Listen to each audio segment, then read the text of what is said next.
تقریباً 10 روز پہلے سے لگ رہا تھا کہ پاکستان اور ایران کے درمیان جو کہ کچھ ایک سرد محریک سی نظر آئی ہے وہ اب ختم ہو رہی ہے اور پاک ایران تعلقات وہ پرانے والی گرمجوشی کی جانب بڑھ رہے ہیں۔ یہ تاثر تھا جو پچھلے 10 دن سے نمودار ہو رہا تھا، لیکن اچانک ایسا لگا کہ یہ تاثر پسند نہیں آیا پاک ایران دوستی کے مخالفین کو۔ جب 26 اپریل کو پاک ایران ان سے سچویشن کو بگاڑنے کی ایک سازش کی گئی، بلوچستان کے سرحد کے قریب ایرانی علاقے سیستان میں دہشت گرد حملہ ہوا، اس میں 10 ایرانی سرحدی محافظ بارڈر گارڈز جاں بحق ہو گئے، اور یہ وہ صورتحال ہے جس میں لگا یہ کہ جیسے پاکستان کی جانب سے کچھ دہشت گردوں نے حملہ کیا تھا۔ اس کا رد عمل بھی ہوا، ایران کے صدر حسن روحانی اور دفتر خارجہ نے پاکستان سے احتجاج بھی کیا، اور ایران میں کچھ آفیشلز نے اس کی ذمہ داری پاکستان پہ ڈالی۔ یہ ایک بڑی ٹینشن والی صورتحال تھی، لیکن آج اس میں بڑی ڈرامٹک اور بڑی شاندار ڈیولپمنٹ ہوئی ہے، اور وہ لگ یہ رہا ہے کہ یہ سازش جو کہ پاکستان ایران کے تعلقات کو خراب کرنے کے لیے کی جا رہی تھی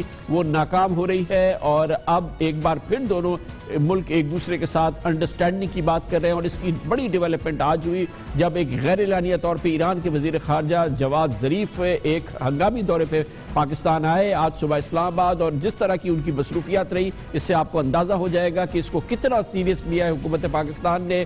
جناب جواد ظریف کی فوری طور پر ملاقات ہوئی وزیر اعظم جناب نواز شریف سے، chief of army staff general Qamar Javed Bajwa ان سے خصوصی طور پہ ملے، پاکستان کی قومی اسمبلی کے اسپیکر جناب ایاز صادق ملے، مشیر قومی سلامتی ناصر خان جنجوعہ ملے، اور وزیر داخلہ چودھری نثار علی خان نے بھی ان سے ملاقات کی، اور بہت ہی مفاہمت کا، بہت ہی گرم جوشی کا پیغام پاکستانیوں کی جانب سے جناب چودھری نثار علی خان نے دیا۔ As I mentioned to my brother, His Excellency the Foreign Minister, it's a case of two countries with one soul. There are too many common bonds. Yes, there are a few irritants. We have decided to work on a fast-track basis to remove the irritants and send a message to the world that Pakistan and Iran are two countries with one soul. خاص طور پہ پچھلے 2 ماہ کے دوران chief of army staff general Qamar Javed Bajwa اس معاملے میں خود براہ راست دلچسپی لے رہے ہیں کہ ایران کو کسی قسم کی بدگمانی نہ ہو۔ پاکستان سعودی عرب کے تعلقات کے حوالے سے، دوسرے معاملات کے حوالے سے خود انیشیٹو لیا ہے army chief general Qamar Javed Bajwa نے، اور پچھلے 2 ماہ کے دوران وہ 2 بار راولپنڈی میں ایرانی سفیر مہدی ہنردوست سے براہ راست ملاقات کر چکے ہیں۔ اس میں ایران پاکستان ملٹری تعلقات اور اسٹریٹجک تعاون پر بھی بہت ہی سیر حاصل ان کی گفتگو ہوئی ہے۔ 1 مہینے پہلے ایران کے صدر حسن روحانی اقتصادی تعاون کمیٹی کے تنظیم کے اجلاس میں شرکت کے لیے اسلام آباد آئے تھے۔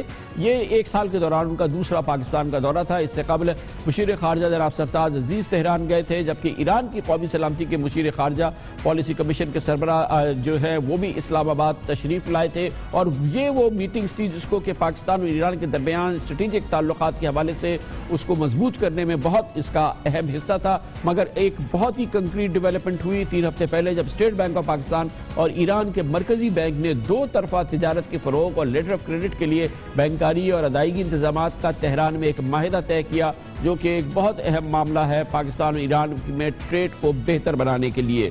صورتحال میں خرابی کی کوشش، پاک ایران تعلقات کو بگاڑنے کی سازش جو آج لگتا ہے کہ ناکام ہوئی ہے، اس موضوع پہ بات کرتے ہیں۔ اس کے لیے ہمیں جوائن کیا ہے پاکستان کے ممتاز نامور صحافی، پاکستان میں فائنینشل ٹائمز کے کورسپونڈنٹ جناب فرحان بخاری نے۔ بہت بہت شکریہ بخاری صاحب۔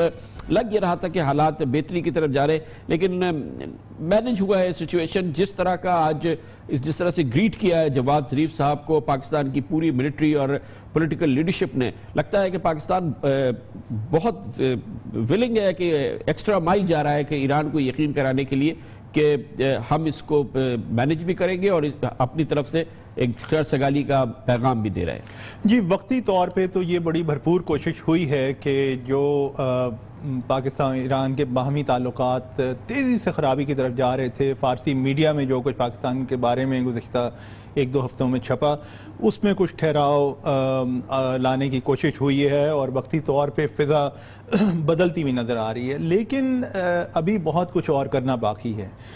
جو آپ نے اپنے انٹروڈکشن میں یہ اسٹیٹ بینک کا ذکر کیا، اس کے علاوہ باہمی معاشی تعلقات کے حوالے سے کئی سال سے یہ ذکر ہو رہا ہے ایرانی گیس پائپ لائن کا، جس پہ کوئی پیش رفت نہیں ہوئی، جس کے اوپر کوئی فیصلہ بھی نہیں ابھی تک ہوا، گو کہ پاکستان توانائی کے ایک بہت بڑے بحران کا شکار ہے۔ اچھا، اس کا بنیادی پرابلم وہ سینکشنز نہیں ہیں جو ایران پہ رہی ہیں، جس کی وجہ سے یہ فریزر میں رہا یہ معاملہ ہے پاک ایران گیس پائپ لائن؟ دیکھیے جتنے منہ اتنی باتیں، یہ تو حکومت ایسی ہے کہ ایک ہاتھ کو دوسرے کا پتہ نہیں ہوتا. کوئی سینکشنز کی بات کرتا ہے، کوئی یہ کہتا ہے کہ جی جب تک کہ اور ملک پیش رفت نہ کریں. یہ وزراء سے جو باتیں آئی ہیں تو پاکستان کے لیے پیش رفت کرنا مشکل ہے. پاکستان کے لیے جو بھی فیصلہ کرنا پاکستان کو مقصود ہے، وہ فیصلہ پاکستان کو اپنے انٹرسٹ کو سامنے رکھ کے کرنا چاہیے، کیونکہ اس وقت پاکستان میں بھی بہت بڑا توانائی کا بحران جیسے کہ آپ جانتے ہیں وہ چل رہا ہے.